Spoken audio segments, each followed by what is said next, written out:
lo dijo en la primera hora. Muy bien, seguimos 8:16 en la mañana. Gracias, vertiginoso el avance del noticiero. Vean, ya estamos en la recta final del espacio de noticias. Hoy hemos tenido un noticiero muy interesante. Gracias, obviamente, a su participación, querida audiencia, sus comentarios, sus críticas, que siempre son bien recibidos en nuestro espacio. A ver, yo les decía, quiero poner en el tapete de la discusión y dejemos un poquito el tema político. Hay que hablar de los temas sanitarios. Y también lo que está pasando, que es algo que me da la impresión no le han parado mucha bola en el país, que es el del expendio del alcohol adulterado. Se han dado casos en algunas zonas del Ecuador de intoxicaciones por la ingesta de alcohol adulterado. Doctor Marcelo Aguilar está con nosotros, él es médico tropicalista. Entre estos y otros temas vamos a conversar con él, que hay una cifra que preocupa, ¿no? 32 muertes por intoxicaciones en el último mes en Esmeraldas y Santo Domingo de los Sáchilas. ¿Qué nos dicen esas cifras, doctor? Bienvenido, buen día. Qué gusto. Buen día. Bueno, el tema del licor adulterado es uno de los problemas adicionales que ya plantea el alcohol. El consumo abusivo, excesivo de alcohol se relaciona con una serie de efectos en la salud, en accidentes, en enfermedades, en agravamiento de otras enfermedades. Primero hay que decir eso, el consumo de alcohol es un problema de salud pública. Además de eso, el alcohol adulterado, pues, genera estas condiciones y creo que hay que separar dos elementos claves aquí. Lo que son los licores de marca, embotellados, que pagan impuestos, que son legales, y los licores artesanales, que tienen poco control, que son producidos en una serie de plantaciones de caña, de trapiches y destilerías artesanales en el Ecuador, que ha sido una tradición. Estos suelen tener poco control. Y lo que ha sucedido en este último evento, que ya ha cobrado 32 vidas en Santo Domingo, Los Sáchilas y Esmeraldas, está vinculado pues a la comercialización sin control de licores artesanales que en algún momento de la preparación, que los hacen en garrafas, en envases reciclados, en fin, se pueden contaminar o intencionalmente son mezclados con metanol, que es mucho más barato. El metanol es un producto de uso industrial que se utiliza como solvente y este es un tóxico tremendo para las personas. Causa una intoxicación alcohólica grave, produce ceguera y produce la muerte en muchos casos. Y esto no tiene control. Esta comercialización, este expendio, esta ingesta de este tipo de alcohol no tiene control. Esa es una cuestión compleja. Bueno, el ARCSA ha estado trabajando en ese sentido. El ARCSA hace un seguimiento, pero de todos modos los volúmenes, el grado de ilegalidad que ocurre en las zonas marginales impiden un seguimiento mucho mayor y por eso ocurren estos eventos. No es una cosa extraña. Mire lo que la prensa internacional nos trae, la noticia del municipio de Soacha, que está junto a Bogotá.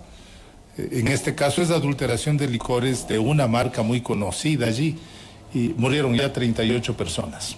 Entonces son eventos que van ocurriendo, se convierten en un negocio y una amenaza a la salud pública en ese sentido. Ahora, ¿cómo se puede recomendar, qué se puede recomendar a la ciudadanía para que identifique un alcohol adulterado y el riesgo que para su salud esto implica? Creo que es importante separar y dar cuál es la otra fuente de probable intoxicación, que es la falsificación de licores de marcas conocidas. En el Ecuador ha ocurrido, la propia ARCSA ha reportado pues plantas en donde se toman botellas recicladas de cierta marca, se falsifican etiquetas y estas también pueden ser una fuente de adulteración y de una fuente de intoxicación. Más allá de la defraudación fiscal que pueden representar, estas representan un riesgo para la salud. Aquí hay un elemento importante en los licores, digamos así, que tributan, que pagan impuestos. Es deseable tener sistemas de seguridad mucho más rigurosos, como los que tenía el CIMAR. Estos pueden ser, el CIMAR era un sistema de marcaje, de rastreo que funcionó hasta el 2021 en el Ecuador. Se ha detectado por parte del ARCSA pues que también hay falsificación de algunas botellas que que deberían tener estas marcas fiscales y que podrían representar también un problema más adelante. Entonces, el fortalecimiento de estos y luego la regulación de los licores artesanales, que son los que mayor riesgo representan. Correcto. Y estos controles, como se están haciendo en este momento, ¿son controles efectivos? Más allá de que usted decía es muy complicado, por ejemplo, en la ruralidad, tratar de hacer estos controles, pero por ejemplo en las zonas urbanas, ¿sí se los hace efectivamente? Los hacen cuando hay denuncias, cuando hay... es típico en los sectores muy populares la compra de licores, de las huanchacas, por ejemplo.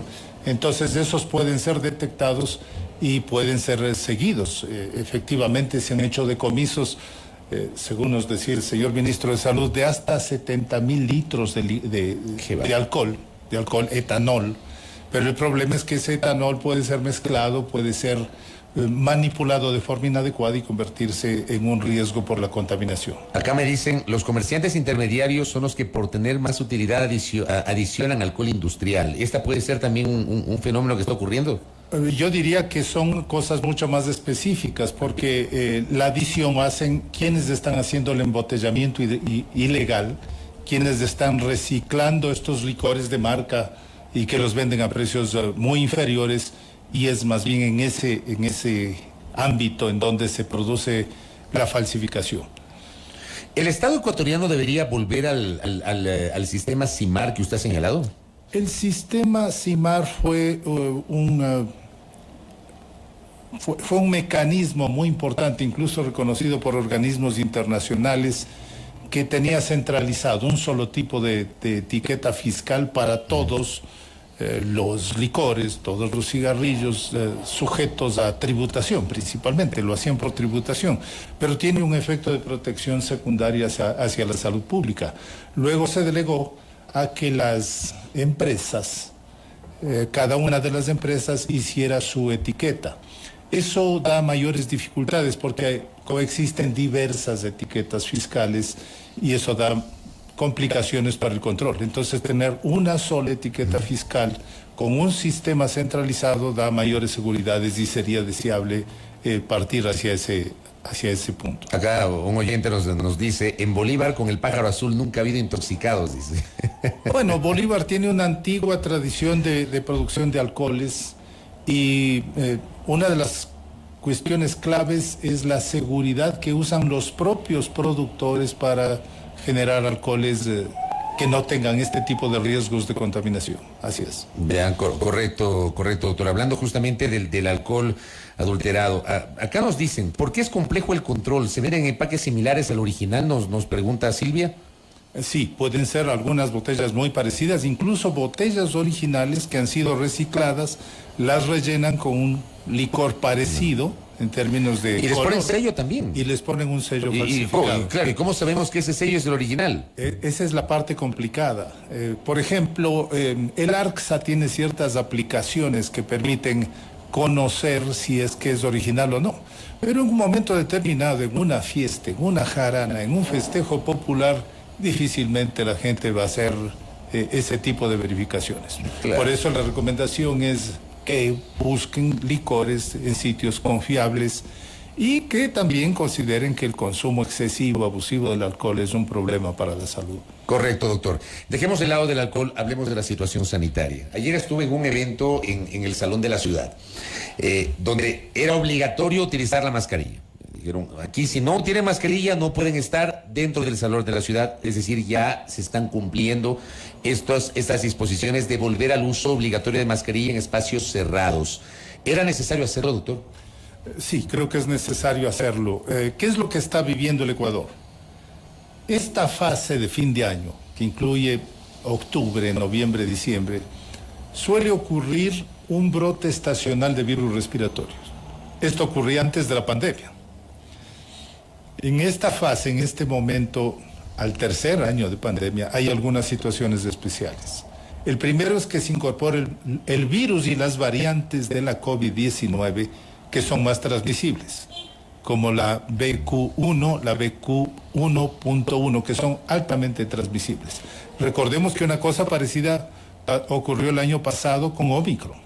Estas son variantes de Omicron que hoy dominan la circulación. Que tienen menos letalidad, pero mayor velocidad de transmisión. Pero la menor letalidad es porque la gente está vacunada. Claro. Ese es el efecto. Ahí no hay dónde perderse. No hay claro. dónde perderse. Pero si es que encuentran personas no vacunadas, van a causar casos graves, como de hecho ocurre. Entonces, además de eso, surgen otros virus. Los virus de parainfluenza, los virus de influenza.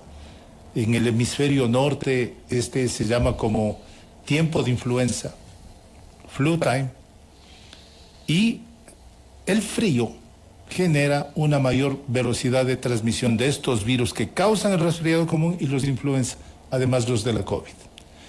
Los niños estuvieron guardados durante buena parte de estos 3 años, estuvieron en casa, estuvieron haciendo clases virtuales y no estaban expuestos a otros virus que causan el resfriado común, que son un número, casi 200 virus que causan esto. Entonces tienen menos inmunidad frente a estos virus. Actualmente se infectan con virus sincitial respiratorio, que es lo que está causando este impacto enorme en las infecciones severas en niños que requieren hospitalización. Entonces tenemos virus sincitial respiratorio, tenemos influenza, tenemos COVID-19 y tenemos resfriado común. Es un brote conjunto de varios virus y por eso es necesario tomar las precauciones. Una de las acciones que tomó el Sistema Sanitario Nacional fue hace más de un mes hacer un llamado a la vacunación de influenza y vacunación de COVID. La respuesta ha sido muy pobre. La respuesta de la población ha sido muy pequeña.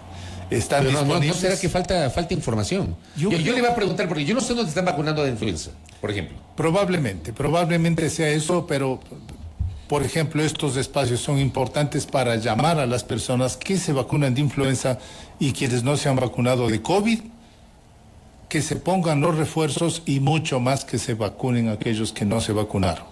Las nuevas cepas, las nuevas variantes de la COVID-19 que están circulando pueden causar también efectos severos en personas no vacunadas o en personas vacunadas de forma incompleta. Entonces hay que tomar las precauciones, la mascarilla es un buen elemento, tomar precauciones en las reuniones familiares, evitar que las personas que tengan síntomas respiratorios vayan a sus oficinas, vayan a las escuelas principalmente. Las escuelas son una fuente de dispersión de virus, los niños infectados llevan a sus casas, ahí están adultos mayores, están otras personas y ese es un riesgo. Entonces hay que tomar precauciones en ese sentido. También es importante invocar a la responsabilidad social que es necesario en este momento. Pero la situación sanitaria de este diciembre, ¿la podemos comparar con la del diciembre del año anterior? Yo creo que no. ¿O es distinto? Yo creo que el brote de Omicron fue inmenso.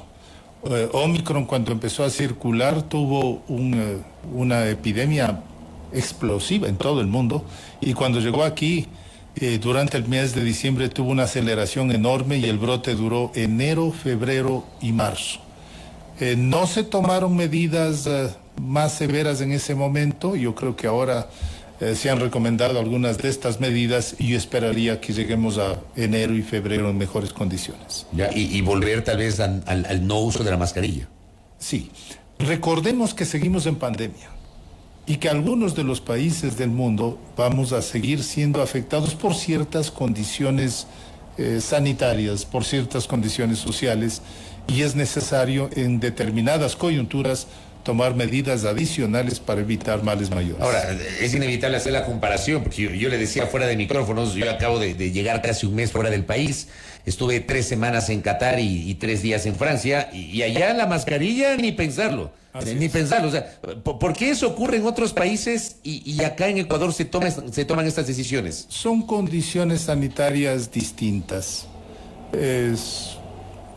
Francia ha tenido muy buenas coberturas de vacunación, tienen capacidades sanitarias mayores de control en determinados momentos, pero recordemos que París tuvo que cerrar en varios momentos el metro, el transporte público.